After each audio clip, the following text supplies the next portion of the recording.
Abre la toma, Luis. Un poquito. Para este lado.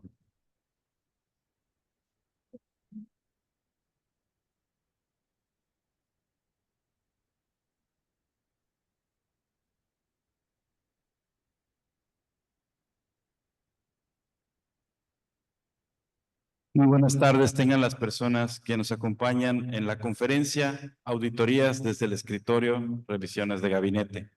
A nombre de la Suprema Corte de Justicia de la Nación y de esta Casa de la Cultura Jurídica, les damos la más cordial bienvenida. Yo soy Arcadio Juchín, director de esta casa, y estaré con ustedes moderando la sesión de esta tarde. Tenemos el honor de contar con la licenciada María Isabel Acosta Pech, de quien antes de ceder el uso de la voz, le damos la bienvenida y vamos a leer una muy breve reseña curricular de nuestra invitada. María Isabel Acosta Pech es licenciada en Derecho por la Universidad Interamericana para el Desarrollo Campus Campeche. Es socia directora y fundadora de MIA Consultoría y Defensa Fiscal, una de las firmas reconocidas como de las más importantes en México por la revista Defensa Fiscal. Su firma tiene domicilio en la ciudad de San Francisco de Campeche, pero cuenta con presencia en toda la República. A lo largo de su trayectoria, la maestra María Isabel ha sido destacada como una de las fiscalistas más importantes de México desde 2022 a la fecha por la revista Defensa Fiscal y ha sido incluida en la lista de asesores legales de México por la revista Red de Negocios. Además, en 2023 y 2024 fue reconocida como una de las mujeres líderes en los negocios por esta última publicación. Es autora de diversos artículos especializados en materia fiscal, abordando temas como operaciones simuladas, operaciones inexistentes y materialidad. Su conocimiento la ha llevado a ser conferencista en diversos foros, así como titular del programa de radio Hablemos en Fiscal, transmitido por Facebook Live y YouTube. Sin más preámbulo, bienvenida, maestra. Gracias a las personas que nos acompañan desde en la plataforma de Zoom y gracias a las personas que nos acompañan el día de hoy. Bienvenidos, gracias nuevamente por la invitación.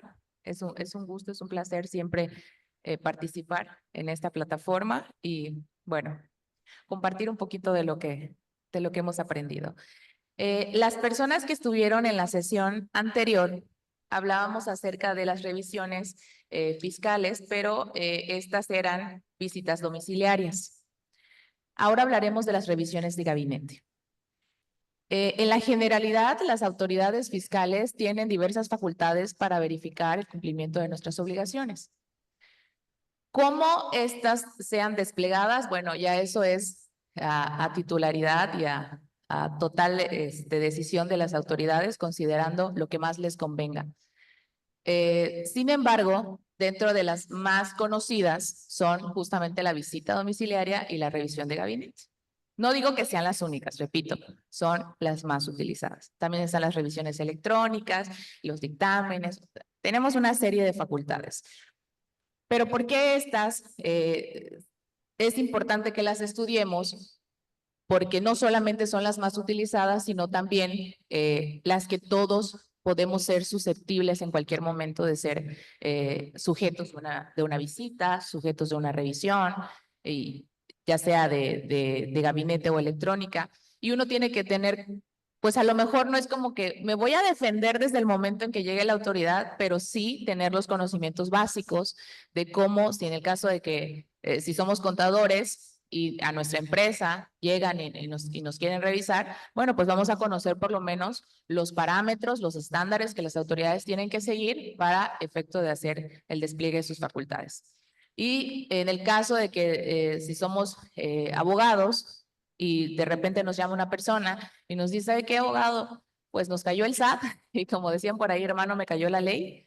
Y entonces hay que buscar. Lo primero, un consejo que siempre cuando me llaman, licenciada, es que nos cayó el SAT, es que nos cancelaron el sello digital, es cómo vamos a facturar.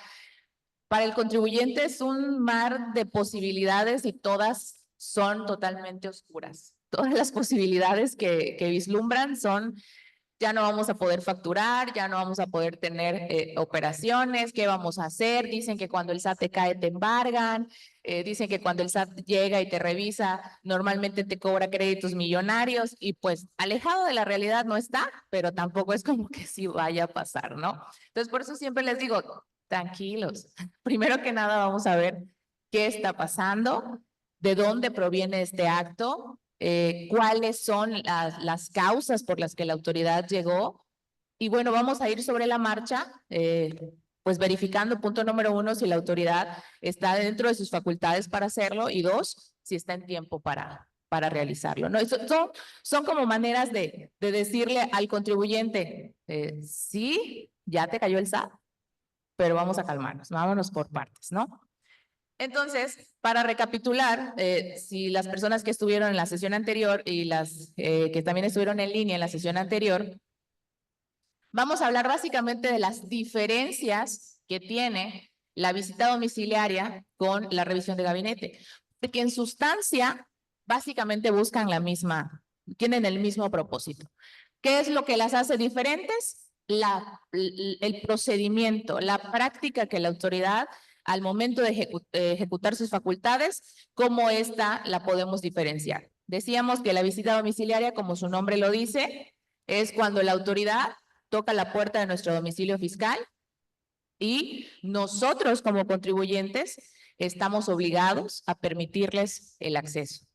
No les podemos decir ahorita no, como al del Electra. Les tenemos que decir ahorita sí, pues ni modo, pase. Y dentro de ese permitir pasar, también está implícita la responsabilidad por parte del contribuyente de qué es lo que tiene que hacer durante ese procedimiento. Les decía en la sesión anterior, y esto es una manera de retroalimentar el tema para que no nos vayamos a confundir, pero cuando está la visita en nuestro domicilio, nosotros tenemos la obligación de no solamente permitirle el acceso a los visitadores previamente y debidamente identificados, que son del Servicio de Administración Tributaria, sino que además tenemos que proporcionarles todo lo que corresponde. Ojo aquí, porque es una primera diferencia con lo que va a pasar en la revisión de gabinete y que a la postre, si estuvo mal empleado, nos va a servir para poder emplear una muy buena defensa, ¿no? Cuando hablamos de la visita domiciliaria, de acuerdo con el Código Fiscal, les decía en la sesión anterior, estamos obligados a proporcionar todo aquello que corresponda a nuestra contabilidad y los documentos soportes. Entonces, nosotros en teoría debemos de tener, pues ahí guardado en la caja fuerte, donde sea, en el anaquel, donde lo tengan ustedes todo organizado. Y ahí debe estar todo lo correspondiente a la contabilidad y su documentación soporte. ¿Hay contadores aquí? Aparte de usted. ¿Otro contador? Bueno.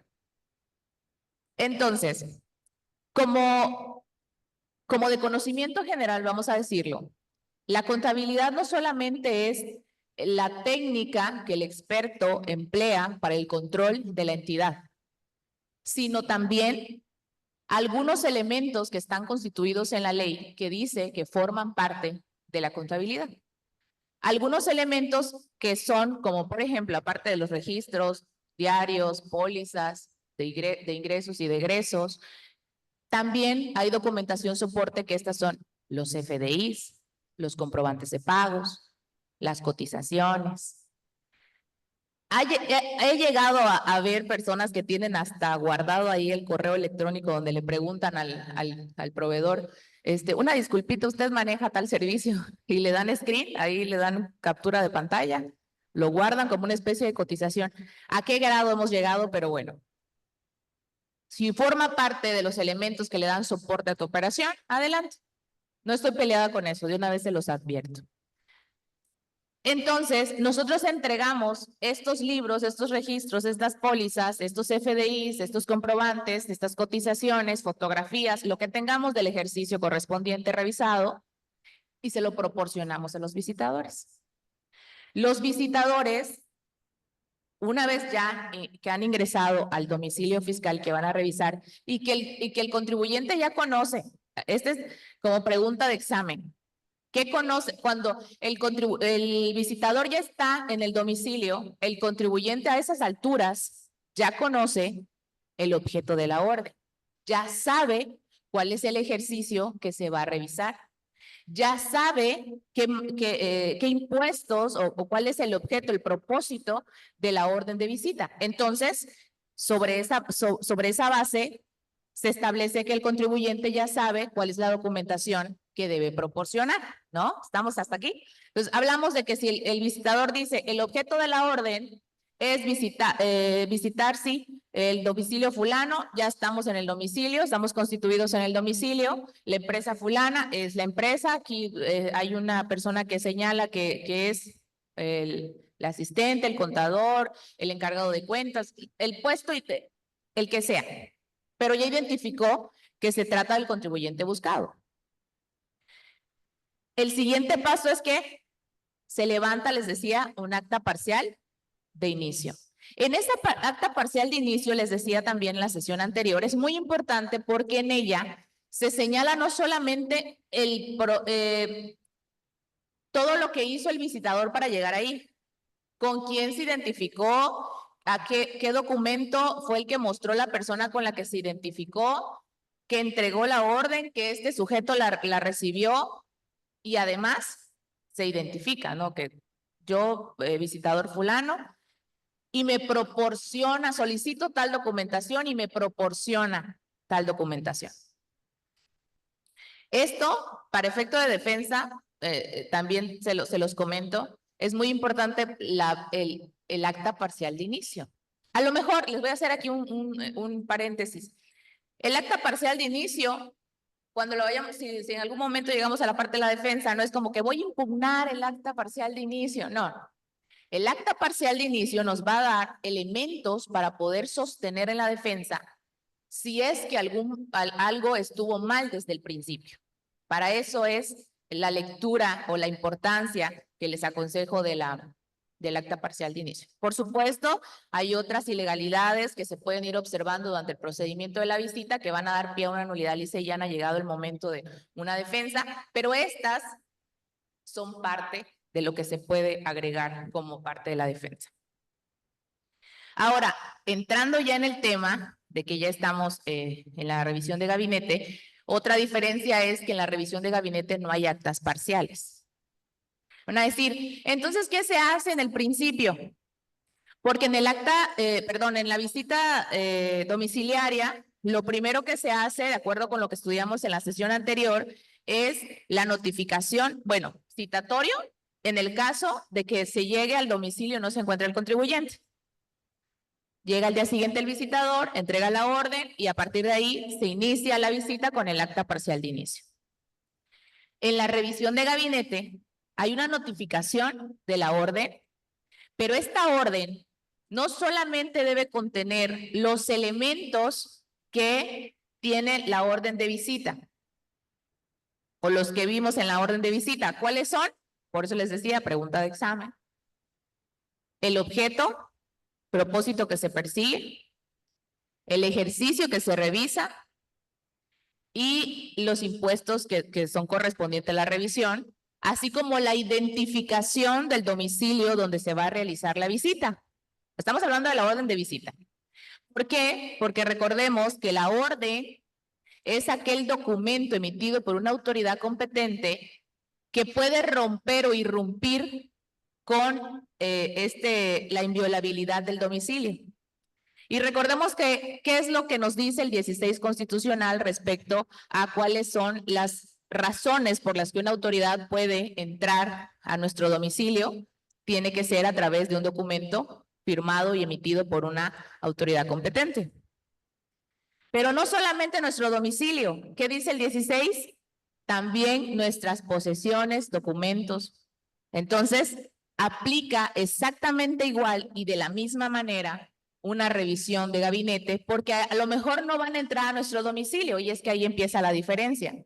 La revisión de gabinete se practica en las oficinas de la autoridad. Esto es, la autoridad no nos va a visitar a nuestro domicilio, sino que va a requerir La orden ahí ya no es orden de visita, sino es una solicitud de documentación e información para su revisión. En ese caso, la estructura cambia porque ya no solamente señala todos los elementos que vimos en la orden de visita, que ya los retomamos hace un momento, sino además nos va a hacer una mención, ojo aquí, específica y precisa de cuáles son los documentos que va a revisar. Porque como no va a entrar al domicilio y no va a tener acceso a la información como lo tendría en la visita domiciliaria, entonces ella tiene que ser precisa al señalar punto por punto cuáles son esos elementos de la contabilidad que va a revisar. Por supuesto, es toda la contabilidad, solo que me refiero a que señala punto por punto cuáles son estos. Y dice, por ejemplo, el libro diario mayor correspondiente al ejercicio de enero a diciembre del 2022. Las pólizas o las cuentas bancarias. Ojo aquí porque el tema de las cuentas bancarias incluso, aunque pudieran estar dentro de la contabilidad, tiene que señalar un artículo del Código Fiscal que le permite pedir esos documentos. Porque aunque sí los tenemos dentro de la contabilidad, por alguna extraña razón, el Código Fiscal lo especifica en un párrafo. Dice, se entenderá como parte de la contabilidad los estados de cuenta. O sea, ¿por qué tendría que hacer la precisión si no formara, o si se supone que forma parte de la contabilidad? Entonces, por eso es importante que se estudie cuando está la orden cuáles son esos documentos que pide y si estos documentos corresponden a los que está facultada para solicitar de acuerdo con la fundamentación y motivación que se exprese en la orden. Entonces, por eso les decía, desde que empezamos esta secuencia, que la fundamentación y la motivación, aunque parece una situación muy trillada y que todos cuando lo escuchamos decimos, sí, ya sabemos, fundamentación. No, pues que tienes que fundamentarme tu respuesta, casi casi.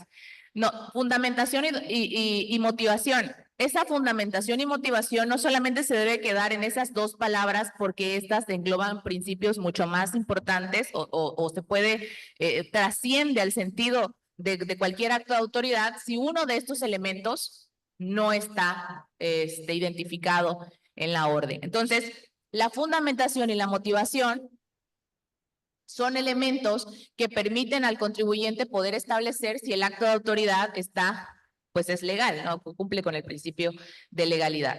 ¿Cómo lo obtenemos? Identificando plenamente el objeto de la orden, el domicilio, el ejercicio que se va a revisar, las contribuciones a revisar, y esto solamente es una manera de satisfacer el principio de legalidad. Así que pregunta de examen, el principio de legalidad es lo que resulta de que existe en un acto de autoridad, fundamentación y motivación, entendiéndose en su más amplio espectro. Ahora, revisión de gabinete les decía que es cuando la autoridad solicita documentación, pero una breve introducción ahí porque pues ya se saben, en la clase a veces hay que darles un concepto. Las revisiones de gabinete son procedimientos de fiscalización que realiza el Servicio de Administración Tributaria a los contribuyentes sin necesidad de realizar una visita física en sus instalaciones. La visita física, ¿instalaciones de quién? De los contribuyentes. ¿Sí? Se lleva a cabo mediante la revisión de la documentación y la contabilidad del contribuyente a través de la cual se verifica el cumplimiento de las obligaciones fiscales. Este tipo de revisiones permite al SAT obtener información directamente de los registros contables, declaraciones y otros documentos relevantes para asegurarse de que se haya cumplido con el pago de impuestos de acuerdo con las leyes fiscales. Esta modalidad busca ser más ágil y eficiente, al centrarse en la documentación presentada sin la intervención directa en el lugar de los hechos, en este caso, en el domicilio fiscal. Solo para los curiosos, porque no vamos a estudiar todo el reglamento ni las leyes, pero sí pueden darle ahí una fotito, porque en la generalidad las órdenes de revisión están fundadas en estos artículos, que son básicamente los que permiten a la autoridad desplegar sus facultades, requerir información y además establece lógicamente pues la facultad que tiene para realizarlo. La ley del SAT y el reglamento interior son los ordenamientos que permiten a la autoridad darle a conocer al contribuyente que ellos tienen la facultad de ejercer esa atribución. ¿Por qué es importante que lo señalen en una orden? Recordemos que para que se pueda cumplir con el principio de legalidad, los actos de autoridad deben de estar fundados y motivados. Y la fundamentación, recordemos, ahorita que pasemos al siguiente tema, les voy a hacer un paréntesis de respecto a la fundamentación y motivación. Al de estar fundados y motivados, esto significa, o más bien, creo no sé cuántas veces lo he dicho, pero es importante que lo sepamos y que no lo perdamos de vista, porque en la actualidad, la gran mayoría de los actos de autoridad que se han impugnado generalmente son porque pese a que parece que están motivados, no lo están. Porque hay que poder definir qué es lo que se entiende por motivación, qué es lo que entendemos por fundamentación. Hace rato decíamos fundamentación y motivación y todos sabemos fundamentación y motivación, pero cuando ya estamos en la práctica, ¿cómo sabemos que realmente hay motivación?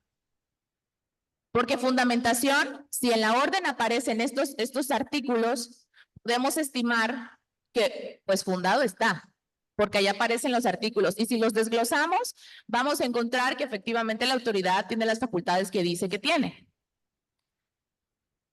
Y si lo vamos desglosando, a lo mejor digamos, pero ¿sabes qué? Le faltó un artículo del reglamento que le permite requerir los estados de cuenta, por ejemplo, ¿no? O le faltó un artículo que dice que le permite, durante la revisión de gabinete, solicitar documentación extra. No es así, pero es un ejemplo.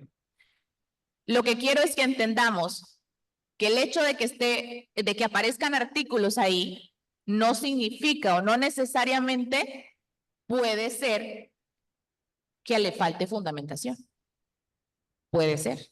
A lo mejor sí, tiene artículos, tiene muchos. De hecho, creo que hasta lo hacen a propósito para que nos confundamos de tanto artículo, ya que voy a leer, a lo mejor sí es cierto. Pero si somos abogados, sabemos que nos tenemos, ni modos, lo vamos a tener que desglosar, buscar y a ver, y en ocasiones a lo mejor nos vamos a tener que ir hasta el espíritu del legislador para saber si realmente estamos alcanzando la conclusión que es, ¿no? Cada que digo el espíritu del legislador, me acuerdo de varias veces que hemos tenido que ir a buscar al espíritu del legislador. Y bueno, motivación. Hay una situación actualmente en materia fiscal que se está observando mucho, antes de que yo comience, porque luego se me olvida. Actualmente se ha observado, por ejemplo, ¿quiénes ahorita estuvieron en todo este alboroto de las devoluciones de saldo a favor y las declaraciones de ISR y que la declaración anual y no sé qué?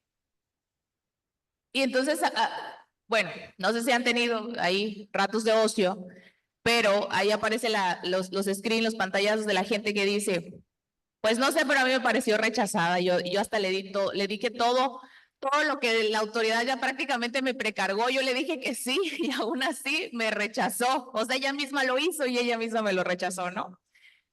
Hasta ella misma me dio el saldo a favor en teoría y no me lo regresó. Ajá, ¿por qué tengo saldo? ¿Por qué tengo rechazo, ¿no? Del saldo a favor. Y todos ahí, yo esperando mis 3 pesos de devolución, pero son 3 pesos.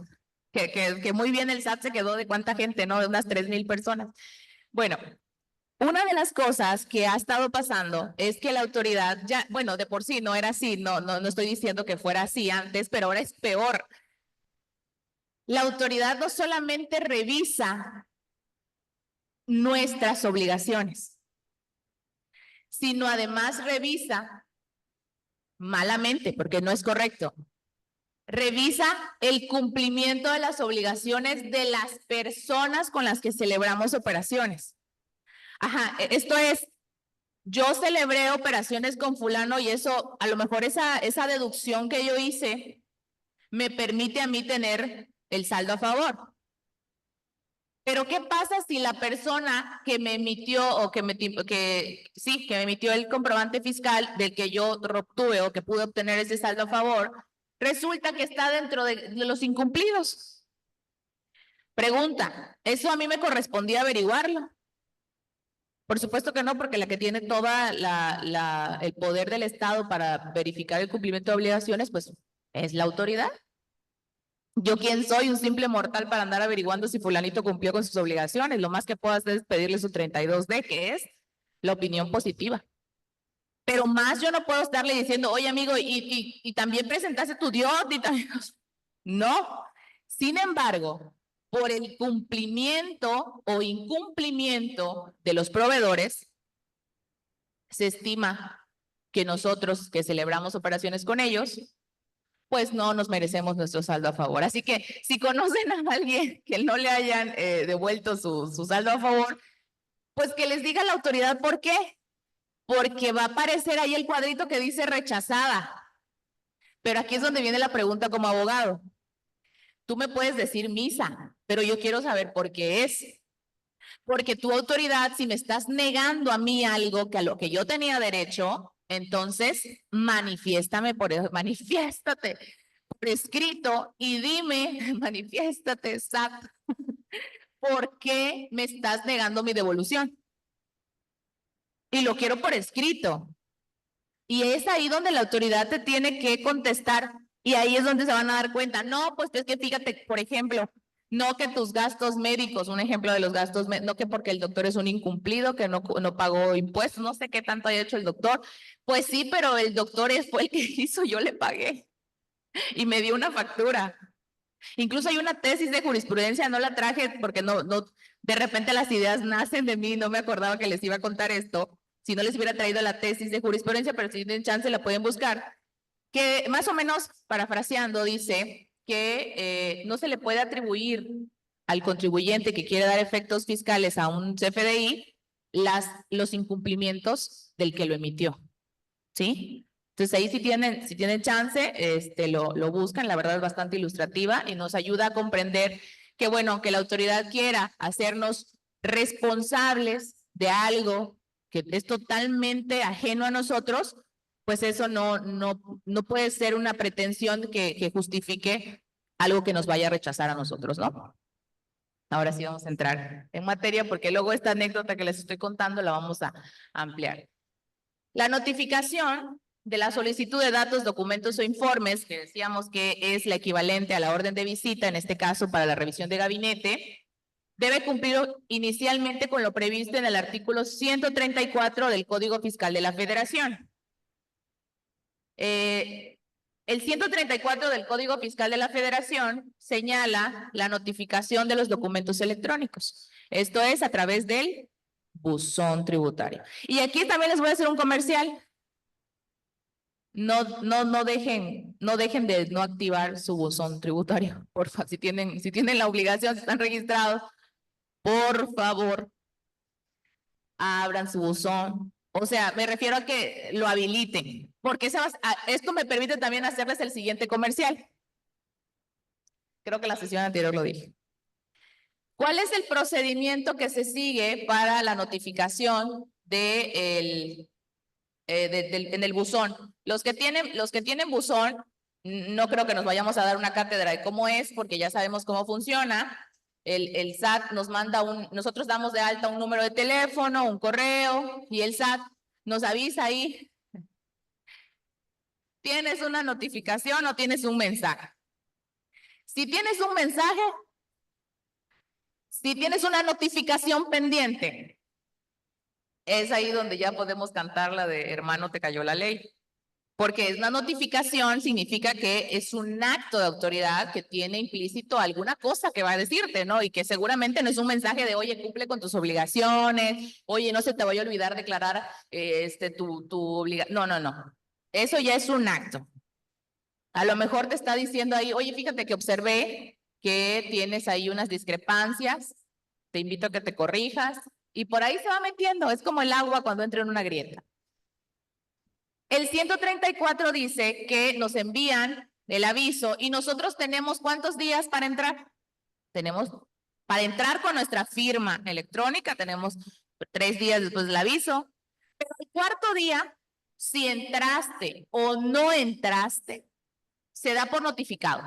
A mi autoridad no me importa si tú te dignaste a entrar con tu fiel a ver qué te había mandado. Al cuarto día, siendo las 9:30 de la mañana del día fulano, se da por notificado el acto no sé qué.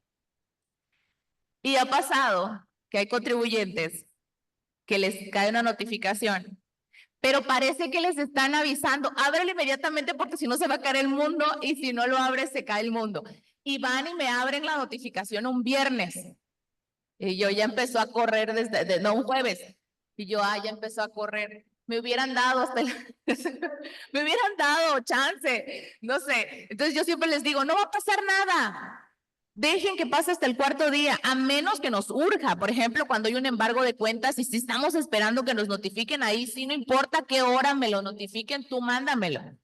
Pero si es nada más que estamos esperando, por ejemplo, la resolución del recurso de revocación, por ejemplo, o la determinación del crédito fiscal, no pasa nada si esos 4 días se da por notificado. Incluso es un guiño, porque ahí hay un argumento de defensa que se puede utilizar cuando no nos autentificamos. Pero me lo quitan, mis clientes me lo quitan en el momento que van y entran porque, no, pues ya no puedo negar que me notificaron, porque se autentificaron con su firma, ¿no? Ya no puedo, o sea, ya quemé este cartucho. Entonces, no se estresen, ya cayó, solo me dicen, ¿saben qué, Lic? Ya nos dieron el aviso, que hay una notificación, que hay un acto de autoridad. Tranquilo, déjalo. Lo abrimos, no pasa nada al cuarto día, o lo abrimos el viernes en la noche, está por notificado el lunes, y yo voy a tener tiempo a lo mejor para leerlo todo el fin de semana, le voy a ganar 2 días al SAT. Digo, háganme ese favorcito. Así que, comercial ahí, 2 comerciales. 1, activen su buzón tributario si es que no lo han hecho. Y 2, solo que sea una emergencia, lo abren. Si no, dejen que pase el cuarto día, no pasa nada. No les van a multar, no les van a sancionar, no, nada. No va a pasar nada. A menos que haya la urgencia. Bueno, entonces, ¿cómo nos notifica, de acuerdo con el 48 del Código Fiscal, que se tiene que cumplir lo que dice el artículo 134 del Código, que es el de las notificaciones electrónicas? Una vez teniendo la orden, vamos a observar algo parecido a lo que se está viendo ahí. Obviamente por cuestiones de privacidad, testé algunas partes, pero en este caso nos señala el asunto de la revisión, que es solicitud de datos, documentación, informes a efecto de llevar a cabo su revisión. En las partes testeadas, identifica al contribuyente, así como su domicilio. Establece lógicamente la autoridad que pretende desplegar la revisión. Y en la parte de arriba testeada, debajo de Hacienda, señala el número de expediente y el RFC y, bueno, toda la identificación del contribuyente, de manera que no quede duda de a quién pretenden revisar. Entonces, ahí, sobre ese tema les voy a contar, sobre esa orden.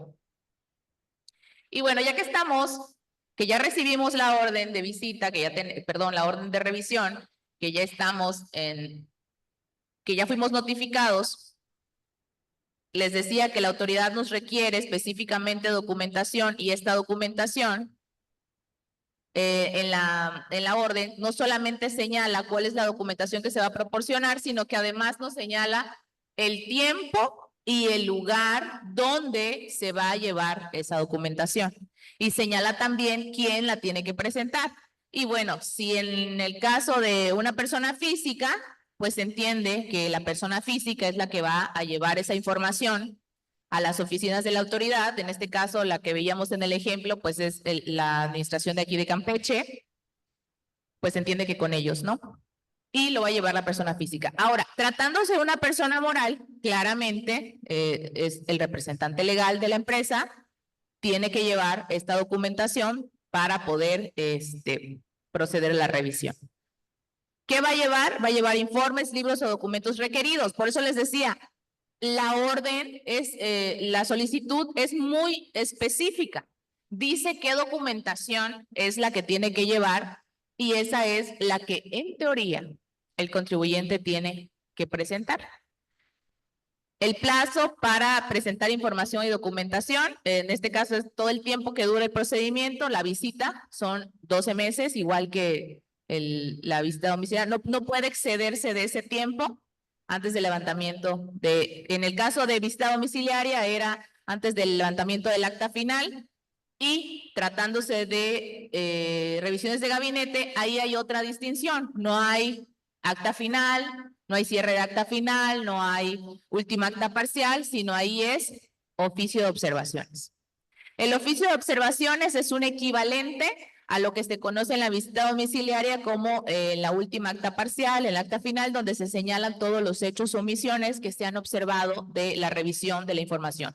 La autoridad tiene la posibilidad de, si no le satisface, por ejemplo, de la información que me proporcionaste, específicamente en este punto, me gustaría que lo ahondaras si quiero todo lo relacionado a esta operación, por ejemplo. Entonces, ahí es donde también el contribuyente tiene que irle presentando de acuerdo a modo de satisfacción de la autoridad, entre comillas, ojo aquí, porque también es cierto, como les decía, que en la visita el contribuyente tiene la obligación de presentar documentación, pero cuando estamos en la revisión de gabinete, la autoridad es la que solicita específicamente el documento que necesita revisar o lo que quiere revisar, y es ahí donde ella, yo digo que ella solita se pone la soga en el pescuezo porque hay cosas que no están previstas en la contabilidad o que son solicitudes a modo. Lo hacen en ambas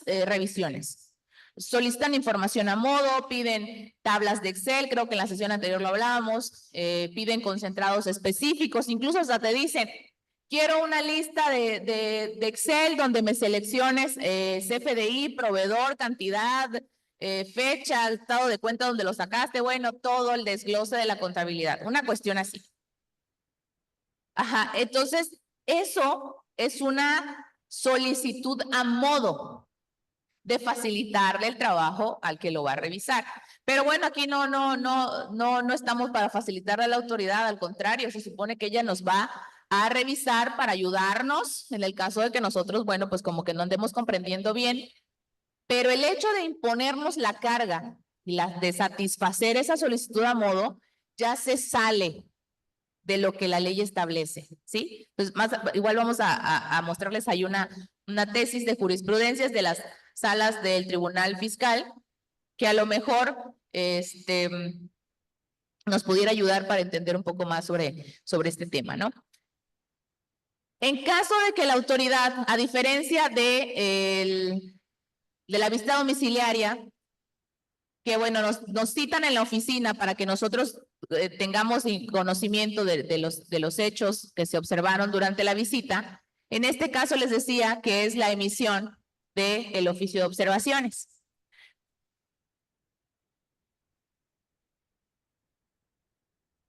¿Seguimos todos? Ok, bueno, a diferencia de la visita en la revisión de gabinete, digo, eso es dentro de las grandes diferencias que podemos observar de la visita con la revisión de gabinete, son las formalidades que se sigue y la documentación que se proporciona por parte de las autoridades.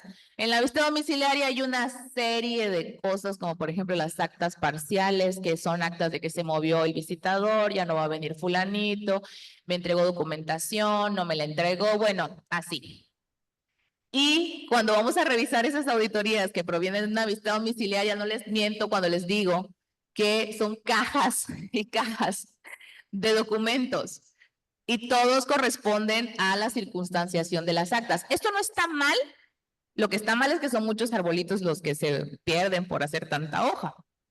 Es lo único que está mal. Porque en realidad el levantamiento de las actas parciales no es otra cosa más que una manera de garantizar al contribuyente y que la autoridad pueda probar que realizó la visita de acuerdo al procedimiento establecido en el Código Fiscal, que es el 46. La circunstanciación de las actas permite conocer si el procedimiento de la visita estuvo apegado. Y también, bueno, hay trabajo también del que lo analiza, porque tendría que leer la circunstanciación de todas las actas. Las más importantes, acta parcial de inicio, entrega de documentación, básicamente son todas, y la última acta parcial, porque en estas no solamente podemos observar qué fue lo que el contribuyente, qué fue lo que le solicitaron al contribuyente, qué fue lo que él proporcionó, y ojo aquí, qué fue lo que la autoridad observó. Entendiéndose con esto que la autoridad está obligada a revisar esa documentación, pero no solamente revisarla de una manera aislada, sino que tiene que encontrar la vinculación de estos documentos con las operaciones, de manera que pueda tener certeza que las operaciones que celebró el contribuyente, sus actividades y todos los ingresos que tuvo, pues corresponden a lo que está debidamente ahí consignado en su contabilidad. Sin embargo, y esto lo digo con súper conocimiento de causa, sin embargo, la autoridad solamente se limita a señalar qué fue lo que el contribuyente proporcionó, pero no alcanza una conclusión de esta.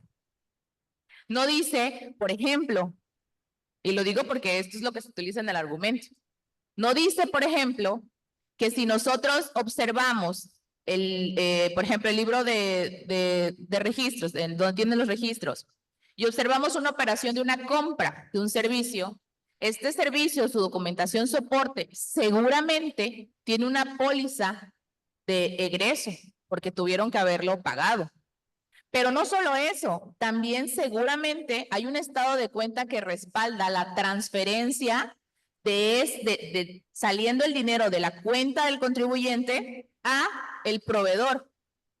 Y no solamente eso, seguramente debe haber también una factura o un comprobante fiscal emitido por ese proveedor al contribuyente por ese servicio que está registrado en la póliza de egreso y que además coincide con la cantidad que sale en el estado de cuenta.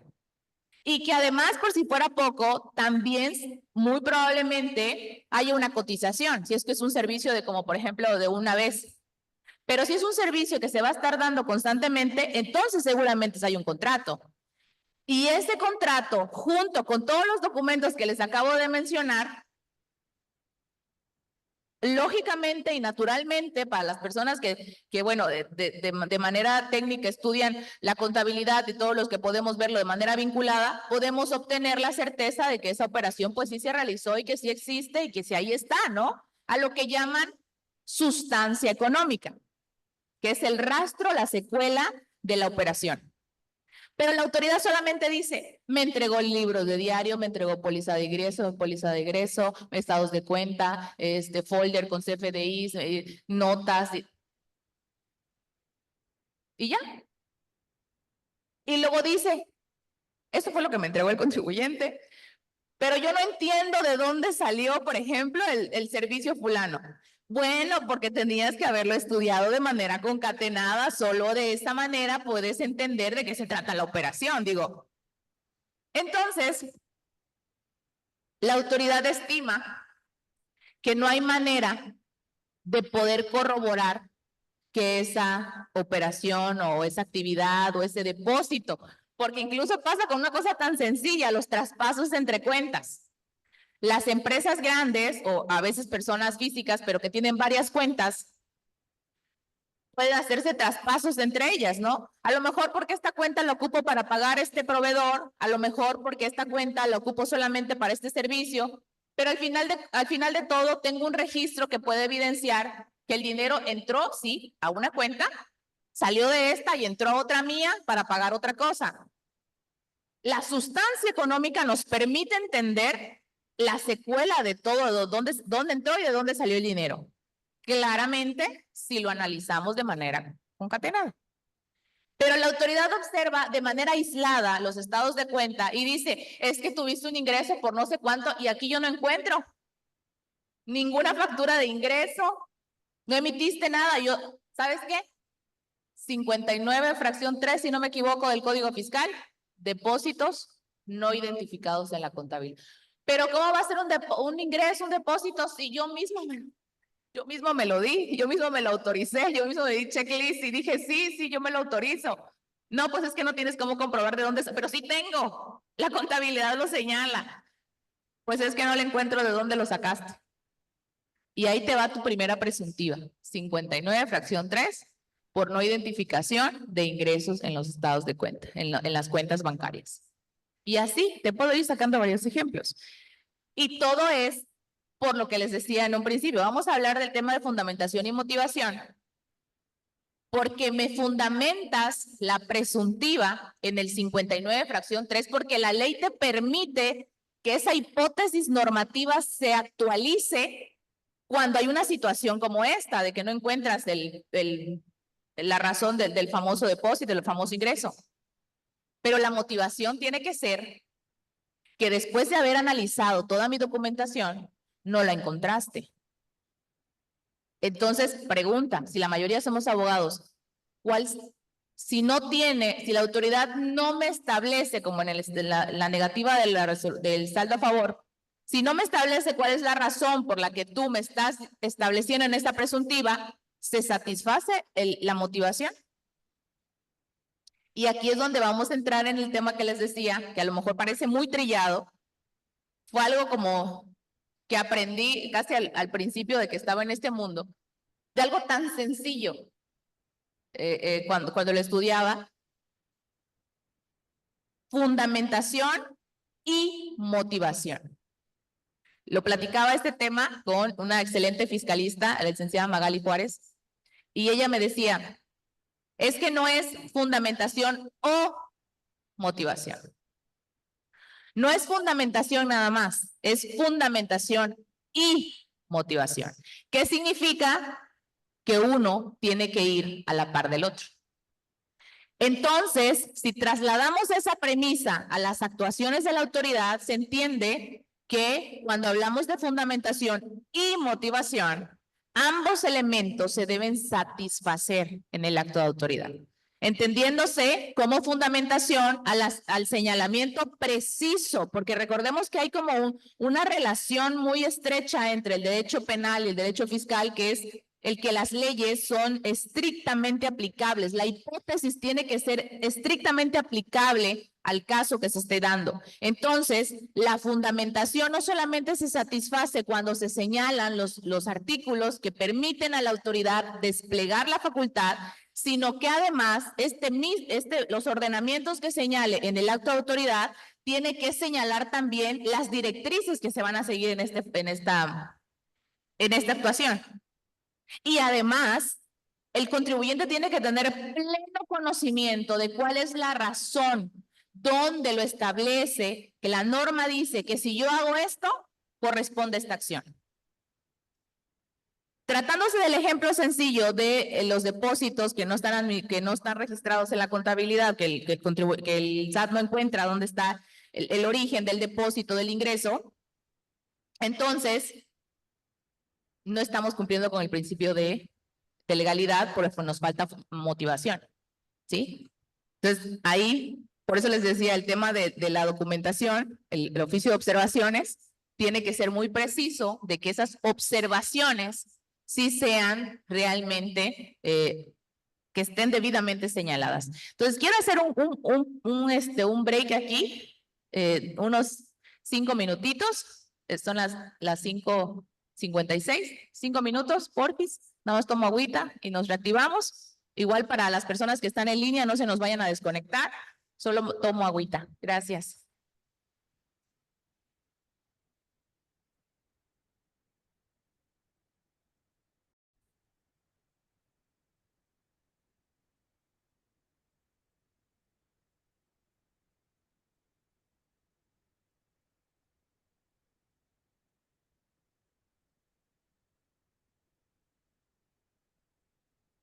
Se nos acabó el receso.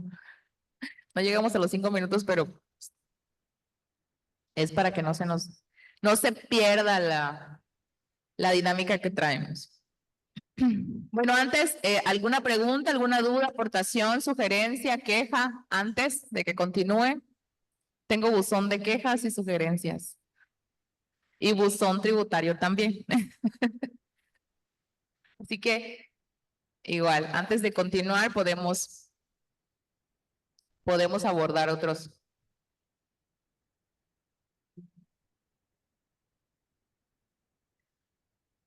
Ok, sí. Ok. Bueno, como consecuencia de la revisión, dice acá, la fiscalizadora podrá emitir el oficio de observaciones. Decíamos que este es el equivalente a el acta, la última acta parcial. Aquí, una vez que recibimos el oficio de observaciones, también es importante que conozcamos. No lo voy a ahondar porque voy a concluir esta secuencia de conferencias con el tema defensas o medios de defensa.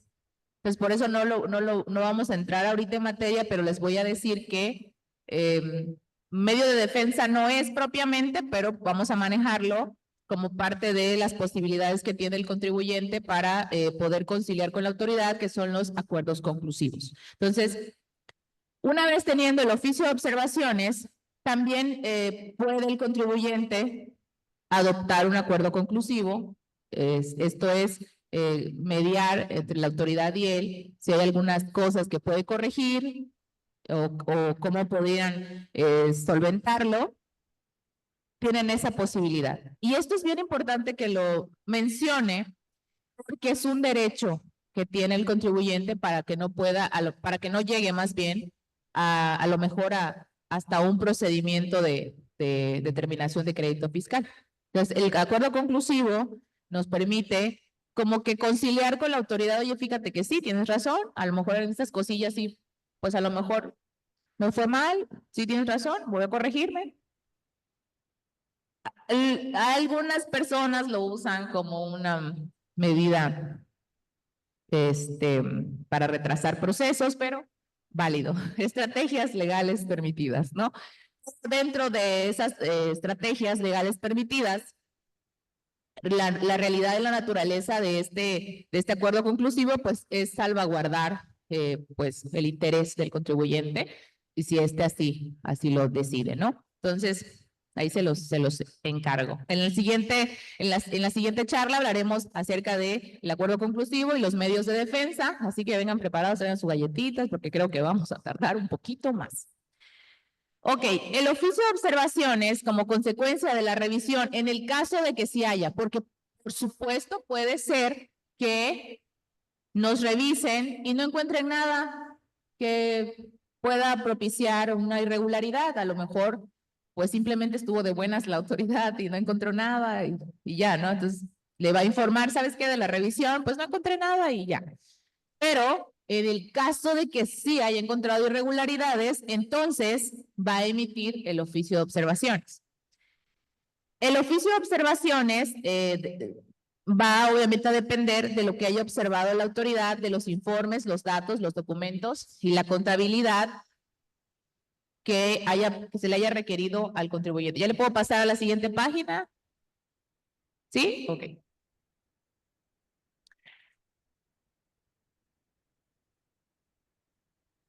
Como consecuencia de la revisión de los informes, datos, documentos o contabilidad requeridos a los contribuyentes responsables solidarios o terceros, las autoridades fiscales formularán oficio de observaciones. Y quiero hacerles ahí no, creo que no lo puedo seleccionar, tiene que ser acá. Quiero que nos centremos en esta parte. En consecuencia de la revisión de informes, documentos que hayan sido requeridos. Hasta aquí hablábamos de que es requerido a los contribuyentes, en el mejor de los casos. Pero ¿qué pasa cuando la autoridad no solo no le satisface lo que nosotros le entregamos, sino que además le va a pedir información a los responsables solidarios o terceros, en la generalidad a los proveedores, a los terceros? ¿Y qué pasa si esa información que obtiene de otras personas, aquí es donde viene el ejemplo que les decía en un principio, de los incumplidos? ¿Qué pasa si ese tercero al que le pregunta, o a lo mejor le quiso preguntar, pero está como no localizado?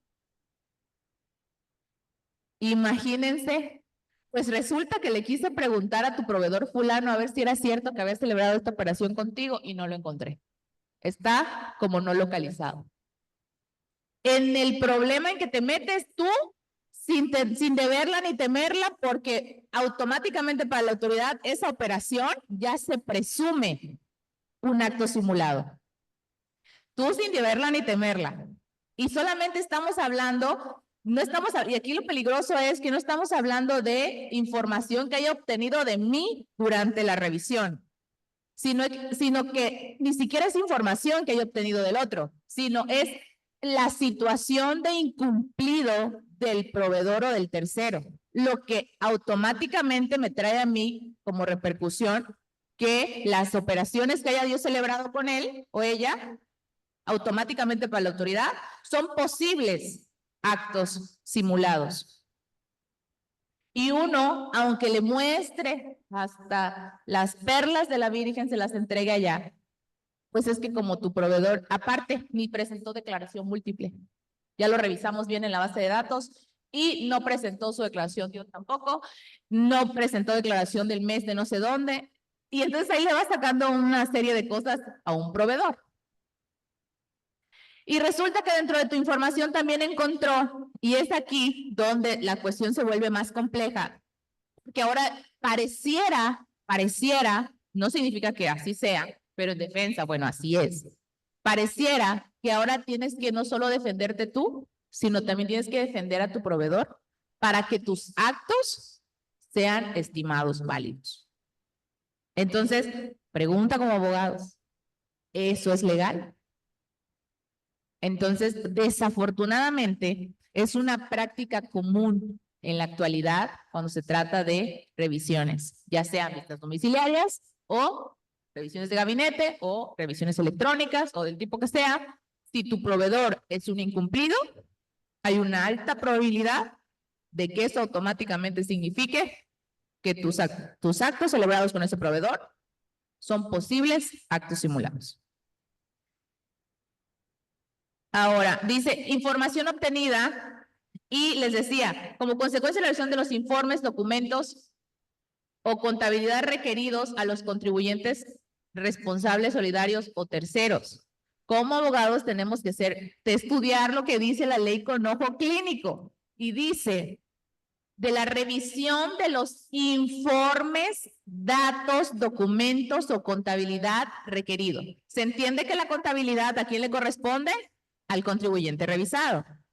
Pero los informes, datos, documentos, también al contribuyente revisado, pero datos e informes también los puede tener un tercero o un responsable solidario. Pero vámonos sobre el ejemplo que hablábamos hace un momento, del proveedor. El proveedor no va a tener la contabilidad del contribuyente, ni va a tener a lo mejor datos específicos de la operación, pero sí va a tener informes. A lo mejor él, como obviamente también lleva su contabilidad, va a decir, pues yo en mis registros tengo que celebré una operación con fulano.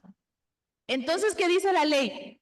Informes, datos o documentos. Pero ¿qué pasa en el hipotético caso de que no lo encontró? Como parte de la motivación del oficio de observaciones, va a decir que de acuerdo a la situación de que el contribuyente, el otro, el que le quiso preguntar, está como no localizado, pues no pudo obtener datos e informes.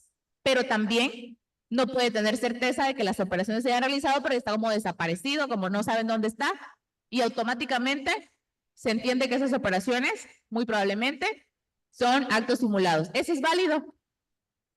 Porque no es una justificación que la ley prevea. No es una hipótesis que la ley prevea. Es por eso la importancia de la jurisprudencia que les hablaba, de no puedes atribuirle al contribuyente el incumplimiento de su proveedor.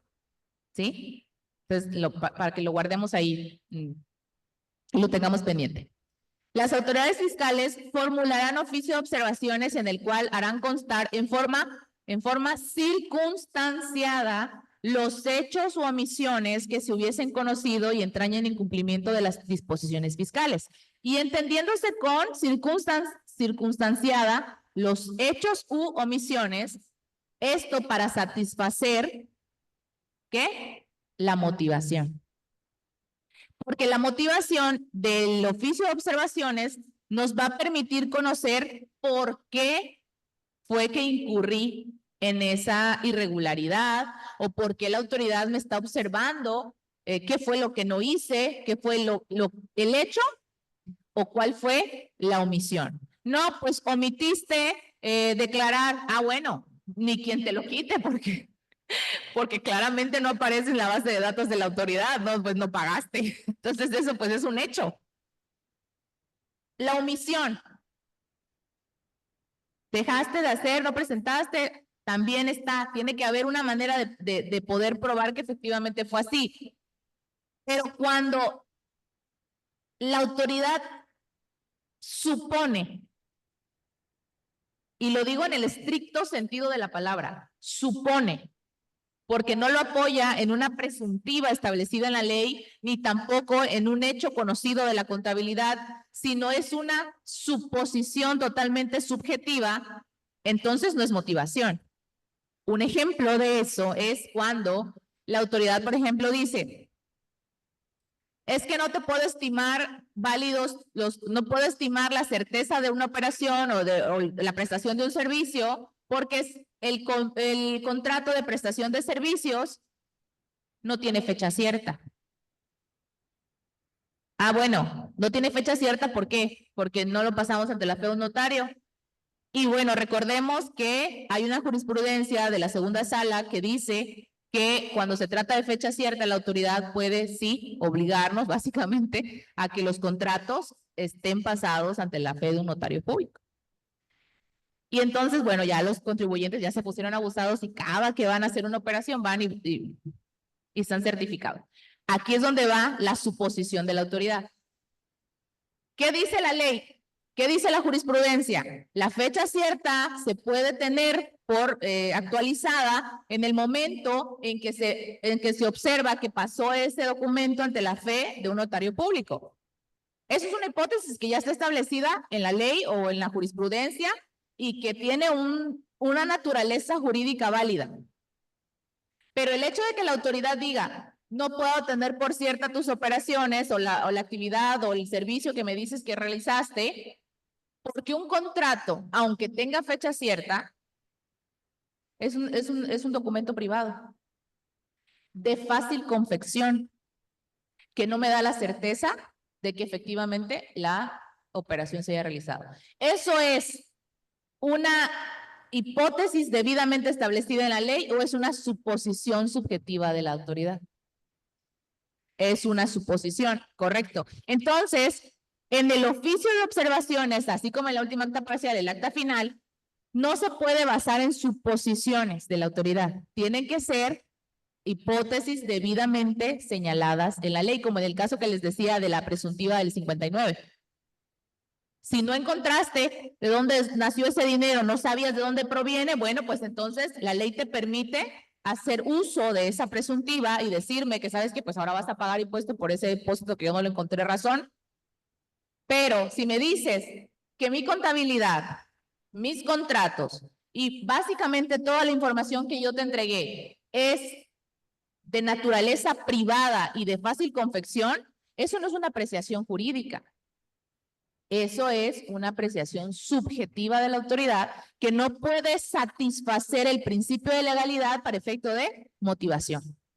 Entonces, por eso les decía, aunque suene trillado, fundamentación y motivación está durante todo el principio, desde inicio a fin del procedimiento, ya sea de visita o de revisión de gabinete. Así que los hechos o omisiones que se hubiesen conocido y que entrañen el incumplimiento de las obligaciones deben de estar señalados en ese documento. ¿Y por qué tienen que estar en ese documento? Ojo, aquí hay otra jurisprudencia que dice que el documento o el acto jurídico que se pretenda ejecutar sobre el contribuyente tiene que tener señalado específicamente, no solo como para efecto de que el contribuyente esté en condiciones de saber y establecer su defensa, tiene que estar en ese propio documento. Ahora, en el oficio de observaciones me dicen cuáles son esos hechos o omisiones. Si no los corregí y los dejé pasar y vamos a imaginar que no hice absolutamente nada para revertirlo, esos mismos hechos o omisiones deben de estar establecidos en el crédito fiscal.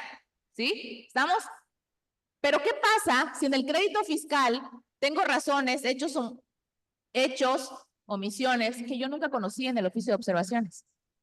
Que no me dieron a conocer, que no supe. Recordemos que a diferencia de la visita domiciliaria, donde nos vamos a la oficina y en la oficina nos informan qué fue lo que hicimos mal y esos mismos hechos o omisiones que nos informan de manera verbal, nos lo dan a conocer en la última acta parcial, que se repite en el acta final, en el caso de que no hubiéramos tratado de desvirtuar algo. Y esto, al final, lo que ya haya quedado sin desvirtuar es lo que va a formar parte de la motivación de la determinación del crédito fiscal. Lo mismo en la revisión de gabinete, solo que aquí como no va a haber acta final, última acta parcial, pues todos los hechos o omisiones que haya observado la autoridad tienen que estar en el oficio de observaciones. Y si no hicimos nada, lo dejamos pasar, como les decía, no presentamos nada, dijimos, pues ya qué más te vamos a entregar si ya no tenemos nada más, todo lo que pudimos haberte entregado te lo dimos. Entonces, en la determinación del crédito fiscal, esos mismos hechos o omisiones tienen que ser los que se señalaron en el oficio de observación. ¿Sí? ¿Qué pasa en el supuesto? Vamos, porque estamos hablando de supuestos. Es lindo hablar de supuestos, ¿no? Ok. De la máxima, la premisa que menciona el desconocimiento de la ley no exime de su cumplimiento. No, pero no, aquí es como por ejemplo el del reglamento, un ejemplo sencillo. El del caso de lo que nos ha estado pasando, todos estamos dolidos de que nos anden multando y quitando el carro porque no traemos la placa en el lugar. Ajá, es nuestra obligación como automovilistas conocer nuestras leyes. A lo mejor no de memoria, pero los conocimientos básicos de cómo movilizarnos, eso sí. Y bueno, ellos encontraron el pie del que cojeábamos, ¿no? Pero en el caso del oficio de observaciones, ellos nos tienen que dar a conocer todo. De manera que yo sepa cuál es el pie del que cojeo. Porque cuando se refiere a conocimiento de hechos u omisiones, no se refiere a que yo no sepa qué dice la ley, se refiere a que según lo que tú sabes de tu régimen, las obligaciones que tienes, porque cuando ya estás incluido en la bolsa del régimen de incorporación fiscal, el RFC, ya sabes de antemano cuáles son las obligaciones que tienes como contribuyente. Y generalmente, cuando la autoridad te observa, se refiere a esos incumplimientos. Por ejemplo, presentación de declaración, ya sea provisional, las que presentan, declaración de ISR, de IVA, que mantengas tu contabilidad a disposición de las autoridades, que mantengas durante 5 años el periodo, esas obligaciones básicas. Pero cuando estamos en una revisión, generalmente y en su generalidad, esos hechos o omisiones no tienen tanto que ver con el cumplimiento de las disposiciones fiscales propiamente de ese tipo, sino se tratan con cuestiones más de fondo, como por ejemplo el que mencionábamos hace un momento, de tú sabes, por ejemplo, que tú, si recibes un ingreso, un depósito, lo tienes que registrar, ¿sí o no? ¿Qué pasa si no lo registras? Entonces, tú puedes decir, ay, es que no sabía que lo tenía que hacer, no lo puedes decir. Exacto. Entonces, la autoridad puede presumir que tuviste un ingreso y que no lo declaraste. Esa sería la consecuencia. Ahora, que tú sabes que tienes la obligación de presentar declaración cada 17 del mes, por ejemplo, máximo cada 17 del mes, se te fue un mes. Cuando la autoridad llegue y revise, oye, fíjate que no pagaste tal mes. Bueno, pues ni modo de decirle que no porque pues realmente sí se me pasó, ¿no? Entonces, los hechos o omisiones que se detectan en las visitas o en las revisiones de gabinete generalmente no son por cuestiones sencillas como esas, como las declaraciones, si lo pagué, sino son, por ejemplo, errores en la determinación.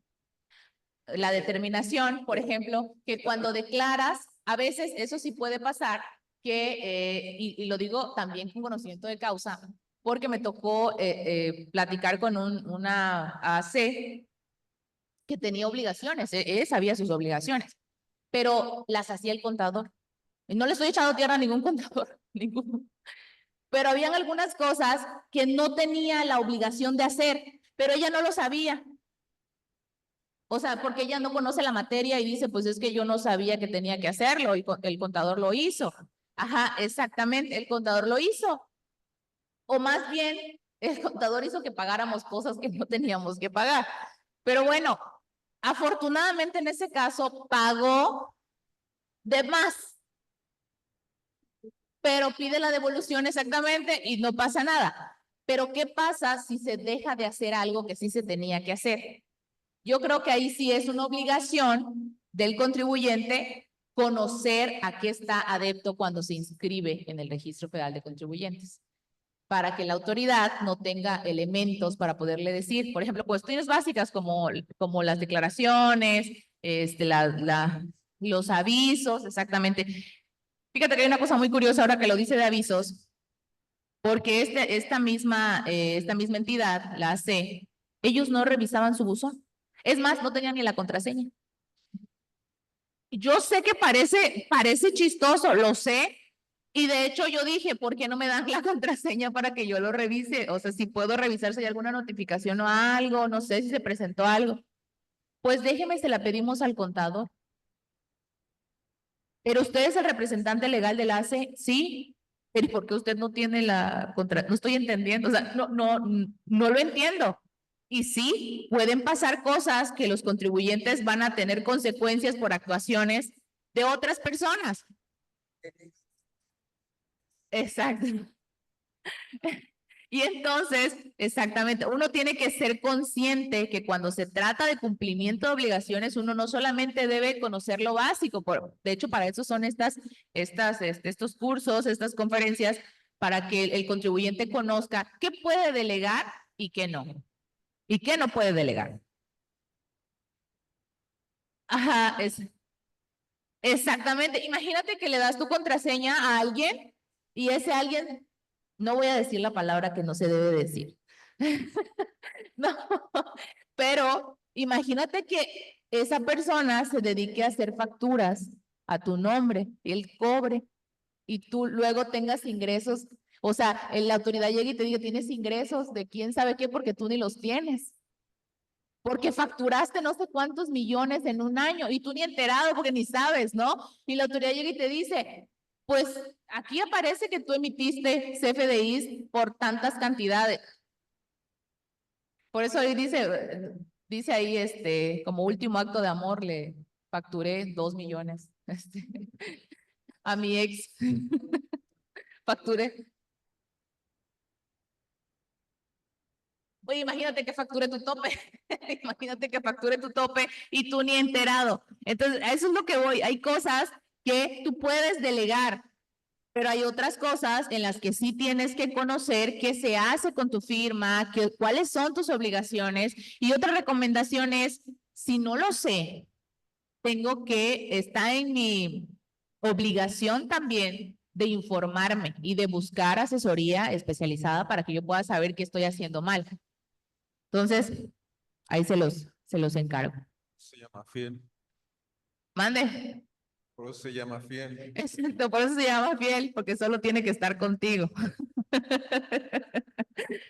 Por eso se llama fiel, porque tiene que estar contigo. Ok, entonces, retomando, en el cual hará constar en forma circunstanciada los hechos o omisiones que se hubiesen conocido y entrañen el incumplimiento. Esto no quiere decir, ay, no sabía que lo tenía que hacer. No aplica. A ver, nos van a notificar el oficio de observaciones, dice la ley que de acuerdo con el 134, hablábamos de que el 134 es de la notificación de documentos electrónicos que se hacen a través de ¿qué? Del buzón.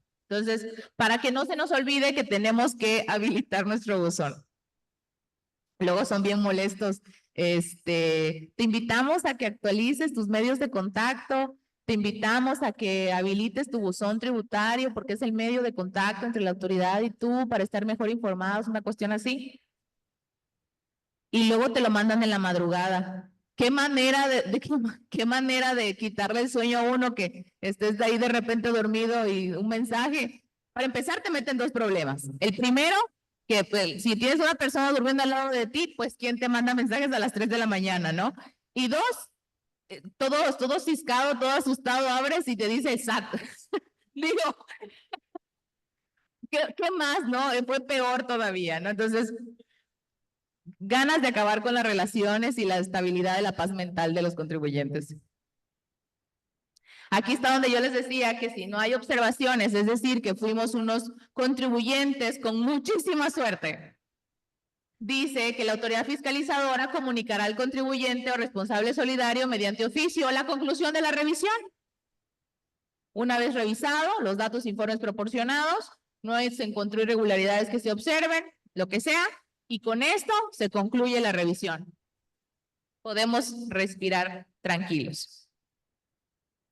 Sin embargo, si hay oficio de observaciones, el oficio de observaciones se notificará cumpliendo con lo señalado en el 134, que es la notificación por buzón tributario. El contribuyente o el responsable solidario contará con un plazo de, una vez que ya tuvimos el oficio de observaciones, tenemos un plazo de 20 días contados a partir del día siguiente al que surta efectos la notificación del oficio de observaciones para presentar lo que estimemos necesario para desvirtuar las observaciones de la autoridad. Es decir, si hubo ahí algo que la autoridad no le parece, no estima que es suficiente, bueno, estamos en la oportunidad, digamos que esto es para satisfacer el principio de defensa, el derecho de audiencia y defensa para poder nosotros presentar la documentación que estimemos correspondiente para efecto de desvirtuar las observaciones de las irregularidades irregularidades que la autoridad nos haya dado a conocer. ¿Tenemos cuántos días? 20 días.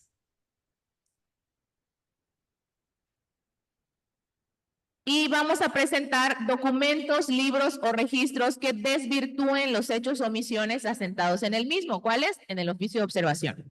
Así como para optar, aquí les decía, corregir su situación fiscal. Cuando se trate de más de un ejercicio revisado, es decir, no solamente están revisando uno, sino a lo mejor 2 o 3 ejercicios, abarque además de uno o varios ejercicios o fracciones de otro ejercicio, se ampliará el plazo por 15 días más. Pero esto tiene que ser avisado. O sea, haz de cuenta que esto no es como que la autoridad, te estoy revisando 3 años y te voy a dar 20 días. Pero tú ya sabes, por ejemplo, eso no puedes decir, ay, lo ignoraba. No, sabes que si tienes 3 ejercicios, dice la ley que si es así, le tienes que avisar al ¿cómo se llama? La autoridad, dame 15 días más, oye, son 3, no solo es uno, ¿no? Dame otros días y te da 15 para que presentes relacionado con, porque caes en el supuesto, en la hipótesis normativa que establece la ley de que tienes, no solo es un ejercicio, sino son más ejercicios, ¿no? 15 días. Siempre que el contribuyente presente, ¿qué? Aviso, o sea que si no avisas, no te los van a dar. Dentro del plazo inicial de los 20 días, ojo aquí, después de que pasen los 20 días, ¿no avisaste? Ni modos. Tiene que ser dentro del plazo inicial de 20 días. Pasados los 20 días, pues, como decía mi abuelita, que Dios que te bendiga. Y bueno, consideraciones finales. Antes, no quiero que nos vayamos a las consideraciones finales, sino que estuvimos hablando acerca de las suposiciones de la autoridad. Decíamos suposiciones y lo que sí establece la ley. Voy a ver si le puedo mover aquí. Me dicen si lo ven.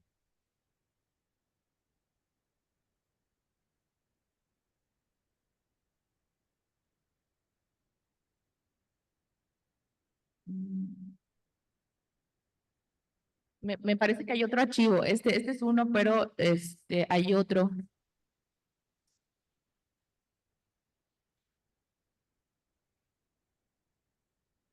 ¿Puedo dejar de compartir y luego lo vuelvo a compartir?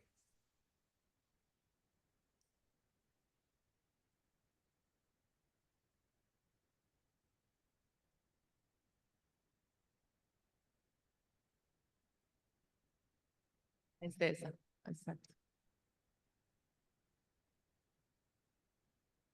Lo que pasa es que siempre les digo, hay una jurisprudencia, y les digo lo que dice la jurisprudencia, pero no les digo de dónde lo saqué. Entonces, para que no digan que me lo inventé yo, se los traje porque era del tema que hablábamos de las suposiciones de la autoridad.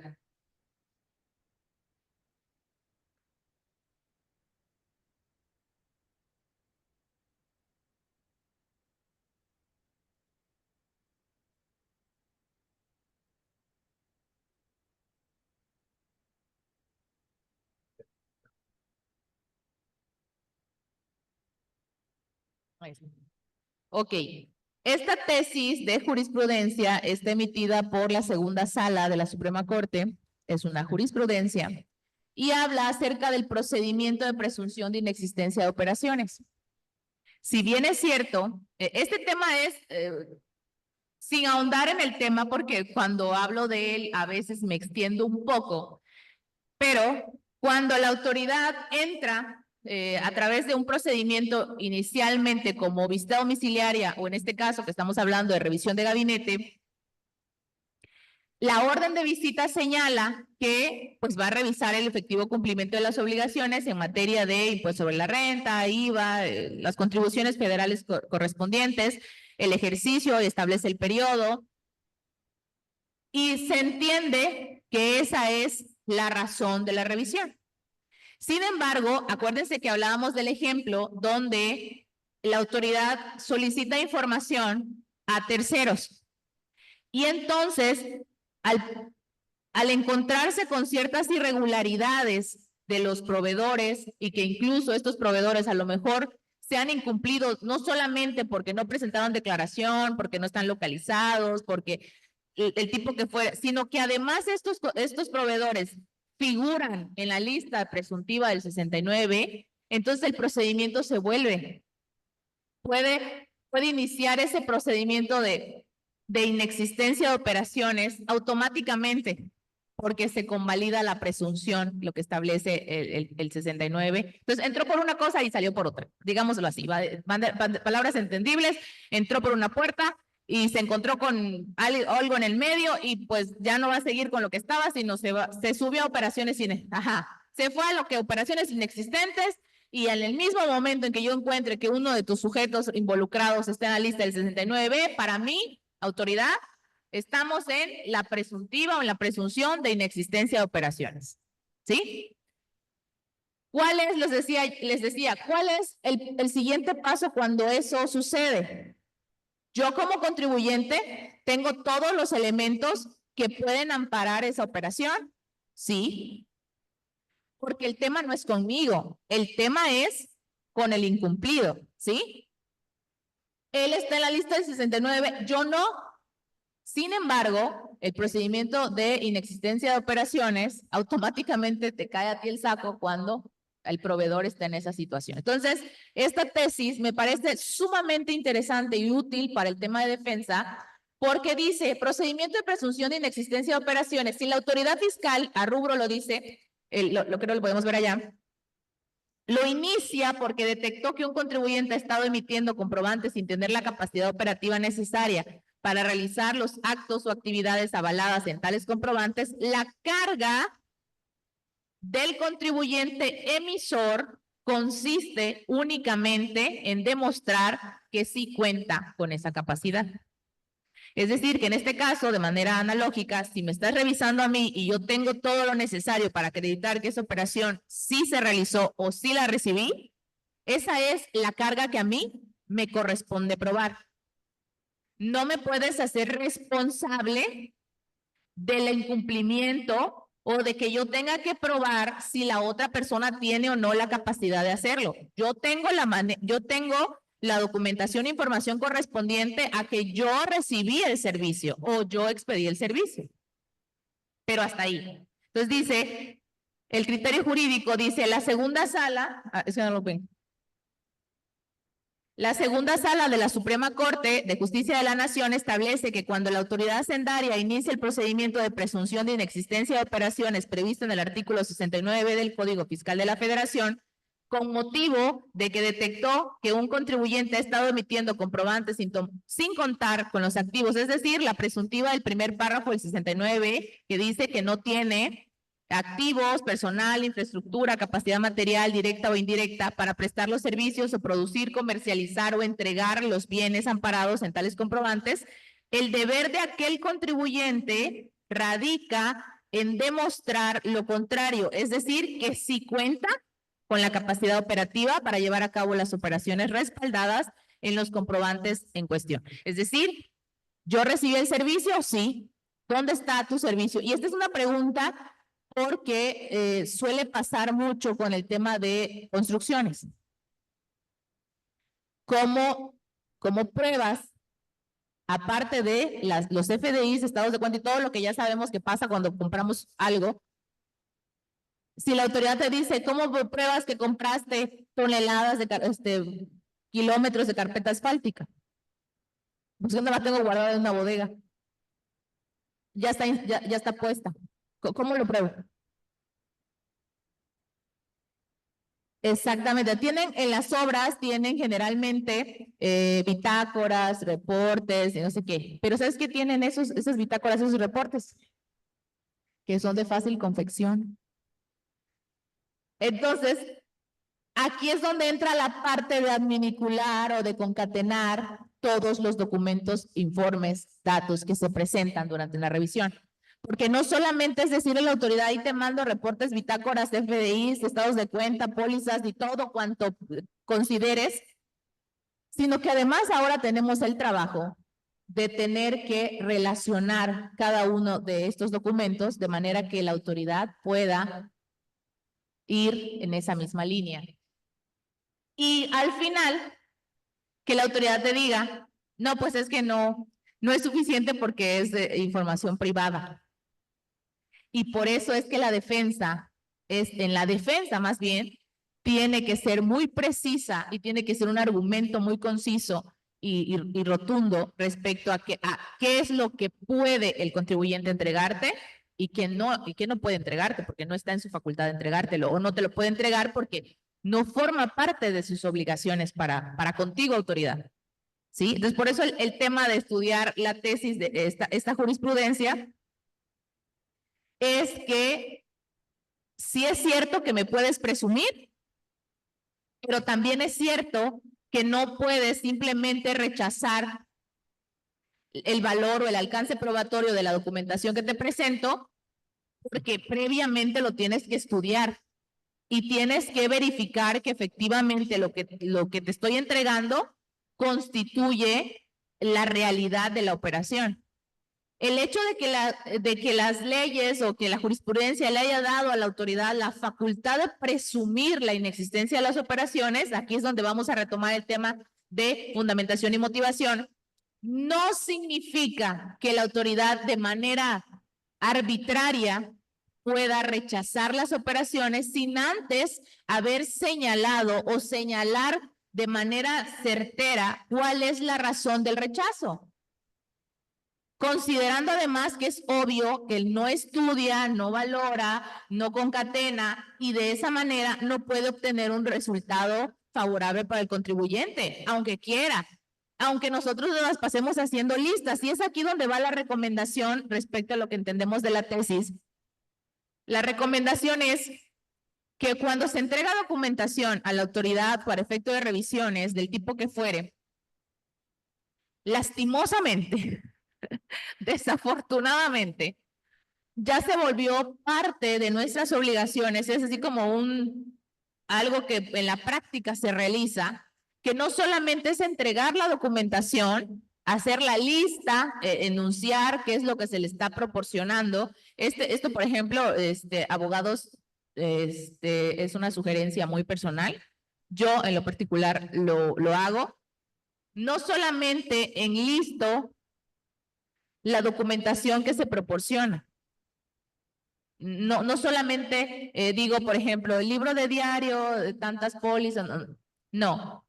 Me doy a la tarea de tener que hacer una concatenación, por lo menos de las operaciones más importantes, de manera que aunque la autoridad me diga, no, no me satisface, no es válido, no sé qué, es de confección fácil y es de naturaleza privada. Sí, pero cuando lleguemos al momento de que estemos en una instancia jurisdiccional, que en este caso va a ser el tribunal podrá advertir que si concatenamos la documentación que se presentó desde el principio, es decir, desde la auditoría, se puede entender que existe operación. Y esto es así porque hay sentencias que se han emitido por las salas, por los tribunales, donde ellos han advertido, han dado en las sentencias cuáles podrían ser los elementos que pueden comprobar la existencia de la materialidad. Y una de ellas era una que les había estado mencionando desde que empezamos, que se los daba ahí como ¿cómo se dice esto? Como cuando es guiño, guiño, sustancia económica. ¿Qué es la sustancia económica? Es el rastro de la operación, toda aquella, todo lo que el contribuyente ha realizado. Cuando lo unes, tienes la sustancia de la operación. Entonces, las salas, los tribunales, no quiere decir, ojo aquí, y esto es de verdad, ojo aquí, hasta el momento no existe, no lo he leído, si lo han leído ustedes, si yo me lo perdí, también me lo pueden decir. No hay un reglamento, un ordenamiento, una jurisprudencia que señale cuáles son los parámetros que se deben de seguir para efecto de tener por acreditada la materialidad. A diferencia, y por eso la siguiente jurisprudencia que les voy a mencionar, a diferencia de que la contabilidad, aunque es de naturaleza privada, sí está prevista en la ley y sí dice cuáles son sus elementos. El reglamento del Código Fiscal prevé cuáles son los elementos que componen a la contabilidad. Y por lo tanto, recordemos que si la autoridad solo puede ejecutar sus facultades de acuerdo a lo que señala la ley, entonces, si quieres revisar el cumplimiento de mis obligaciones, te vas a pegar al único elemento previsto en la ley para que eso lo puedas corroborar, que es la contabilidad. Todo lo demás que me quieras pedir, pues va a ser totalmente subjetivo. Aunque los tribunales digan, sí, si entregas todo esto, con eso vas a acreditar materialidad. Pero ¿saben qué? Les tengo noticias. Si ustedes leen esos elementos que las salas determinan como elementos para acreditar materialidad, es la contabilidad. ¿Qué son? Libros diarios, pólizas, estados de cuenta, cotizaciones, correos electrónicos a veces, ¿qué otra cosa? Los FDIs, claramente. Esos son los elementos. Pero aquí es donde va la pregunta. Pero esos elementos no son nuevos. Esos elementos están establecidos en la ley. Y nosotros como contribuyentes, cuando estamos en una revisión, se los proporcionamos a la autoridad. El problema es bastante gigantesco que la autoridad cuando lo recibe, pues hace de cuenta como que no recibió nada más dice, sí, me entregaron esto, pero no ve la profundidad, el alcance, el valor probatorio que tienen todos esos documentos juntos. Entonces es más fácil irse, como decías, por el camino más ancho, me voy por la presunción de operaciones y ni quien me baje de ahí, porque la inexistencia de operaciones es un hoyo tan grande que no hay manera de satisfacerlo, a menos que con argumentos como en el caso que veíamos de la tesis, y esta otra es una jurisprudencia. Ay.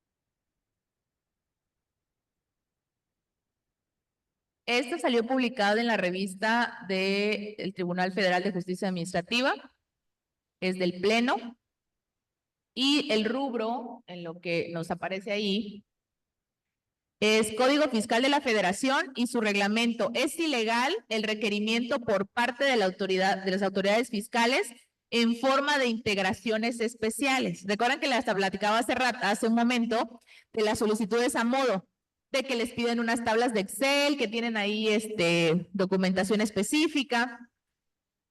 Entonces, se las dejo ahí para que la puedan leer, pero está un poquito extensa, pero la parte que nos importa, esta fue publicada el 23 de abril del 2025, así que es súper mega reciente. Y la parte interesante de esto es, esto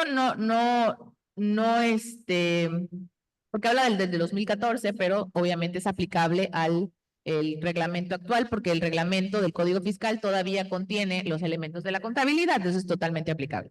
Entonces, además de las facultades de requerir la contabilidad del contribuyente, entre los que comprenden los libros, todo esto está en el reglamento. No es como que la sala se lo está inventando, yo me lo estoy inventando. Libros, sistemas, papeles de trabajo, registros contables, además de la documentación comprobatoria de los asientos respectivos. Hablábamos de que la contabilidad se compone de documentación soporte y que esta documentación soporte lógicamente es algo que en la práctica la contabilidad se lleva y que por supuesto forma parte de ella. Entre otros, también pueden requerir informes, datos u otros documentos sin mayor limitante que el hecho de que estos tengan relación directa con el cumplimiento de sus obligaciones a revisar, conforme a los anteriores artículos. ¿Cuáles? Los artículos 28 y 42, pero está hablando del Código Fiscal y de su reglamento en relación con las visitas o requerimiento de información. Dentro de lo anterior no queda comprendido los requerimientos de información y documentación a manera de integraciones especiales.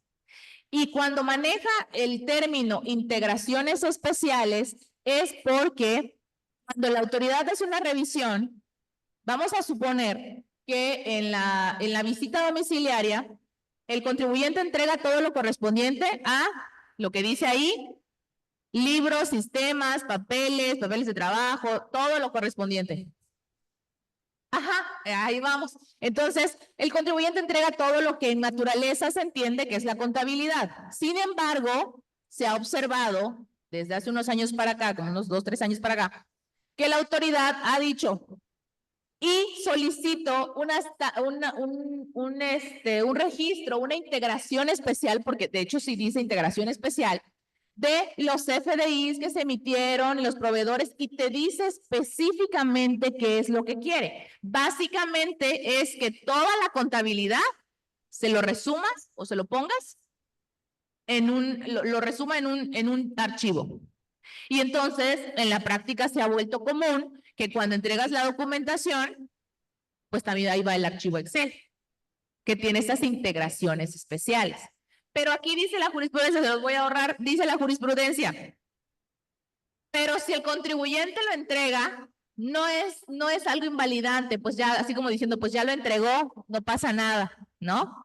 O si el contribuyente no lo presenta, pero tampoco presenta información, pues entonces la autoridad está en su derecho de decir que no presentó información. Pero bueno, vamos a ignorar esta parte. Y al margen de esto, voy a decirles que cuando la autoridad solicita estas integraciones a modo, ojo aquí, este es guiño, guiño. Perdón. Ajá, exacto. Entonces imagina que, por si vamos a esa situación hipotética, imagina que entregas toda tu documentación y no entregas la famosa integración especial. Entonces la autoridad no va a decir, ay, lo que no me entregó fue la integración especial. Va a decir que el contribuyente no proporcionó información suficiente. No está diciendo no me presentó la integración. Está diciendo no me presentó información suficiente. ¿Por qué? O incompleta, exactamente. Entonces ahí sí, discúlpeme sala, pero ahí sí puede ser invalidante, porque me estás determinando, me estás poniendo en una situación de incumplimiento y además este incumplimiento trasciende a mi esfera jurídica porque me estás determinando un crédito fiscal correspondiente a esa omisión que yo no tenía la obligación de hacer. Entonces ahí no me puedes decir que es invalidante, que nada más es, ay, bueno, ni modos, ya no lo entregaste, no. No, porque la autoridad se toma de esa omisión, entre comillas, y dice, no me entregó correctamente, justo así como lo acaba de mencionar y como lo mencionaron, no es suficiente o es incompleta. Por no haber entregado la famosísima integración.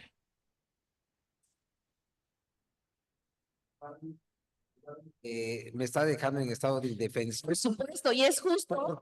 Porque, caray, si ya te estoy entregando hasta la oficina, ya te entregué hasta la llave, ya. O sea, ¿qué más? Exactamente. Entonces, por eso les decía que el tema de la presunción es un hoyo gigante en el que solamente con argumentos válidos, porque en este caso es una jurisprudencia del pleno de las salas del tribunal, y la que mencionaba hace un momento es de la segunda sala de la Suprema Corte, pero no, eso no es suficiente con solo plasmarlo, hay que analizarlo, hay que exponerlo, hay que comprobarlo con el fondo de lo presentado por el contribuyente, y bueno, este es un trabajo que nos corresponde a los abogados hacer, ¿no? A nosotros como abogados. Y por supuesto a los contadores, que también ya hay contadores que están también en el área de derecho, y bueno, pues todavía mejor porque tienen ambas perspectivas, ¿no? Pero en este caso específicamente, cuando dice que, bueno, si no lo entregó, pues no significa que haya una, dice ahí más adelante, no significa que haya una afectación al derecho del contribuyente, porque pues no es como que hace una obligación, no es eso. No nos dolemos de eso. El problema es que la entrega o no entrega de esas integraciones especiales constituye para la autoridad un incumplimiento o un cumplimiento incompleto por parte de nosotros durante la revisión, y eso trasciende a la motivación del oficio de observaciones o de la última acta parcial, acta final y por supuesto determinación de crédito fiscal. No pudimos observar, no pudimos conocer, no pudimos saber el origen de tal operación porque el contribuyente no proporcionó información completa. Eso sí trasciende al sentido de la situación jurídica del contribuyente. Entonces no es algo somero que se pueda tomar a la ligera. Eso ya corresponde a una situación en la que el contribuyente, pues sí, claramente se tiene que defender, ¿no? Entonces, ahora sí ya nos podemos, ay, ya se me va, no sé qué está. Ya se me fue mi ayudante. Para que nos salgamos de y nos regresemos a la presentación. Ok.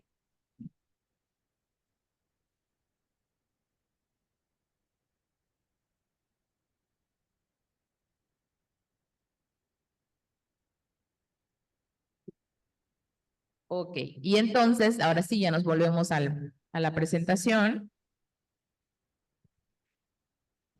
de las consideraciones finales.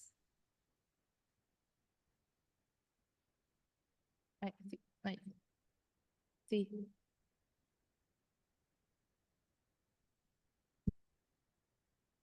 Ahí está. Muchas gracias. Bueno, dentro del plazo de 20 días para desvirtuar los hechos o omisiones asentados en el oficio de observaciones, el contribuyente podrá optar por corregir su situación fiscal. Ya habíamos hablado de que, bueno, tiene la oportunidad también de corregirse y decir, bueno, sí es cierto, estuve mal, vamos a componerlo. Es parte de... En las distintas contribuciones objetos de la revisión mediante la presentación de la forma correcta de su situación fiscal. Por ejemplo, que mencionábamos hace un momento, que a lo mejor presenté una declaración mal. No sé, no puse un 0 de más, no eran 10,000, eran 1,000. Perdón, una disculpita, hay que corregirlo, ¿no? De la que proporcionará copia a la autoridad revisora. Esto es para que, bueno, lo que me observaste que estuvo mal, ya lo compuse, ya lo corregí. Entonces se le entrega a la autoridad, pues para dejarlo hasta ahí, ¿no? Salud. El contribuyente no corrija totalmente su situación fiscal conforme al oficio de observaciones, es decir, no corregí mi situación, la que me advirtieron en el oficio de observaciones, o no desvirtúe los hechos o omisiones en dicho documento, se emitirá la resolución que determine las contribuciones o aprovechamientos omitidos. lo cual se notificará al contribuyente cumpliendo con lo señalado en la fracción 1 de este artículo, que es el de notificaciones electrónicas, y el lugar especificado en dicha fracción. Es decir, nos van a notificar qué fue, o sea, nos van a notificar a nosotros qué fue lo que salió después del oficio de observaciones. Se considerará como parte de la documentación o información que puede solicitar las autoridades fiscales la relativa, esta es la que se acuerdan que les decía, lo de los estados de cuenta, que lo tiene que señalar, que hay un párrafo específico del Código Fiscal que dice, se considera como parte, o sea, nos tienen que hacer la especificación, eso tiene su historia. Se considera como parte de la documentación o información que puede solicitar las autoridades fiscales la relativa a las cuentas bancarias del contribuyente. O sea, no se puede, si les ponen ahí la fundamentación de que también les pueden pedir los estados de cuenta, eso está en el 48 del código, pues lo tiene que proporcionar. Pero si les piden los estados de cuenta y no les mencionan el párrafo correspondiente al 48, pues si los obtienen, imagínense la situación hipotética de que de los estados de cuenta obtenidos de manera ilegal sirvan para motivar un crédito fiscal. Recuerden qué pasa, si se obtuvo de manera ilícita, no puede servir para motivar una resolución determinante de créditos fiscales y por lo tanto no puede afectar la esfera jurídica del contribuyente y eso significa la anulación del acto. ¿Sí? Entonces, por eso es importante que conozcamos no solo la fundamentación y la motivación. La determinación del crédito fiscal, les digo, no voy a ahondar en creo que también en la pasada les dije, porque se supone que tenemos previsto una última sesión donde hablaremos de la determinación del crédito fiscal y sus medios de defensa para poder ya cerrar esta secuencia de conferencias.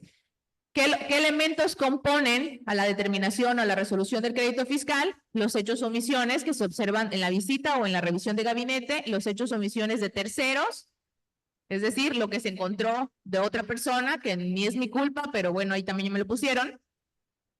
En el caso de que hayamos incurrido en alguna falta en las disposiciones fiscales, las multas de fondo, de forma, recargos, actualizaciones, y bueno, eso es lo que hace que el crédito fiscal, que a lo mejor era bien poquito, se termine haciendo gigantesco, ¿no? Entonces, recomendaciones generales, revisen bien el requerimiento, identifiquen el periodo, contribuciones y documentos solicitados, organiza la documentación, cumple con los plazos, busca asesoría especializada, estamos a sus órdenes, contesta por escrito todo. Y esto es porque, por favor, como dice por ahí el dicho, las palabras se van. Ajá, las palabras se las lleva el viento. Papelito habla. Todo aquello que le proporcionen a la autoridad tiene que estar por escrito. Y que la autoridad lo reciba. Que el día de mañana no vayan a salir con que no me lo entregaste, no, sí te lo entregué. En tal oficio te hago entrega de tales documentación y me lo firmaste de recibido. Por lo tanto, sí te lo entregué. Entonces, todo es por escrito. Y considera un acuerdo conclusivo de estimar lo necesario, o si dices, no, bueno, no es tanto, si es cierto, estuve mal, me voy a corregir. El acuerdo conclusivo también forma parte de pues un medio alternativo de solucionar controversias, ¿no? Entonces, antes de llegar a todo el tema de la defensa, bueno, a lo mejor el acuerdo conclusivo resulte mejor para el contribuyente. Siempre la idea es de lo que resulte menos lacerante para la economía del contribuyente. Desafortunadamente, Hacienda no lo ve así, pero en nuestra parte o lo que nos corresponde como abogados siempre es buscar lo que menos lacere la esfera del contribuyente. Entonces, si no tienen quejas, sugerencias. Ay, bueno, me falta ya me estaba yendo. Se los voy a dejar de tarea porque en la siguiente sesión, si me acompañan, los vamos a desglosar porque van a ser parte de lo que se estima como medios de defensa o lo que vamos a considerar para los medios de defensa. Así que, punto para el que en la siguiente sesión traiga su nota. Sí, porfis. Fundamentación y motivación del acto de molestia. Competencia de la autoridad emisora.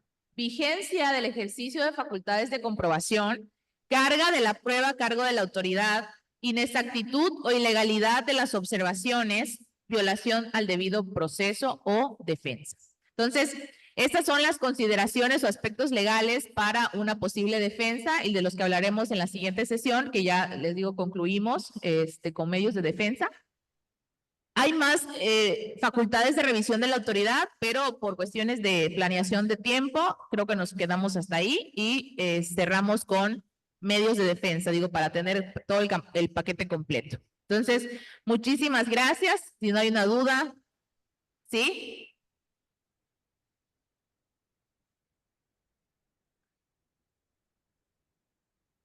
Si la autoridad del SAT puede hacer un cobro a una persona que no es contribuyente al SAT, sino la deuda que tiene es a la secretaría donde trabaja. El SAT, aparte de ser revisora, es recaudadora. No necesariamente puede ser como tal, no necesariamente, pero sí, porque cuando tienes, por ejemplo, la situación que creo que me está exponiendo es lo más similar a el pliego de responsabilidades administrativas. ¿Sí? Ok. Entonces, si hablamos de esto, significa que es de una cuestión administrativa, no fiscal. Son de diferente naturaleza, pero recordemos que el Código Fiscal señala que el SAT no solamente es revisor, también es recaudadora y recauda lo que corresponda a entidades administrativas, como en el caso de la que me está mencionando. Pero sí, exacto. No son de naturaleza fiscal, no provienen del despliegue de las facultades de la autoridad, sino provienen de una acción de recaudar, de cobro. Es decir, la administración involucrada, en este caso la secretaría que me comenta, le determina un pliego de responsabilidades administrativas al funcionario y esa misma autoridad administrativa le dice al SAT, bueno, para hacerlo más comprensible, oye, fíjate que fulano me debe, cóbrale. O le embargas. Lo que resulte mejor.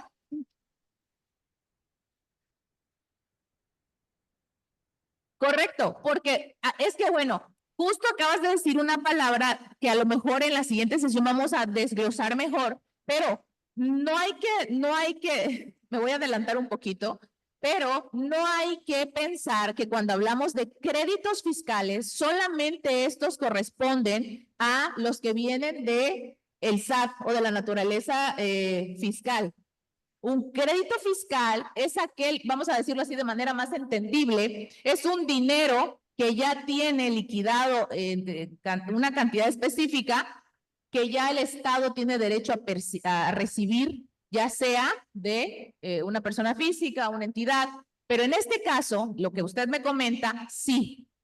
Si se trata o si proviene de un pliego de responsabilidades administrativas, no directamente, pero sí, para que se haya determinado ese pliego de responsabilidades administrativas, tuvo que haber pasado un procedimiento. Entonces, a lo mejor ese funcionario no efectuó el pago, no se hizo responsable del pago. Entonces, ¿qué es lo que va a pasar? Esa administración, esa secretaría le va a decir al SAT, oye, fíjate que yo tengo aquí un pliego de responsabilidades ya determinadas, un crédito fiscal en una cantidad fulana, necesito que le requieras a este sujeto. ¿Qué va a hacer el SAT? No le va a ir a decir, disculpa, es que le debes, ¿será que le puedas pagar? No, va a ir con un procedimiento administrativo de ejecución, que es embargo. Sí, entonces. Es correcto, maestra, gracias. Pues bueno, si no hay otra duda, sugerencia, compartir alguna experiencia oscura con el SAT. Por mi parte, pues ha sido todo. Gracias a las personas que nos estuvieron viendo en línea. Gracias a todos ustedes. Ha sido un verdadero placer. Y pues espero que haya quedado claro. Si tienen alguna duda que no me la quieren decir ahora, me la pueden formular en la siguiente sesión. Esperemos que todavía estén. Así que muchas gracias.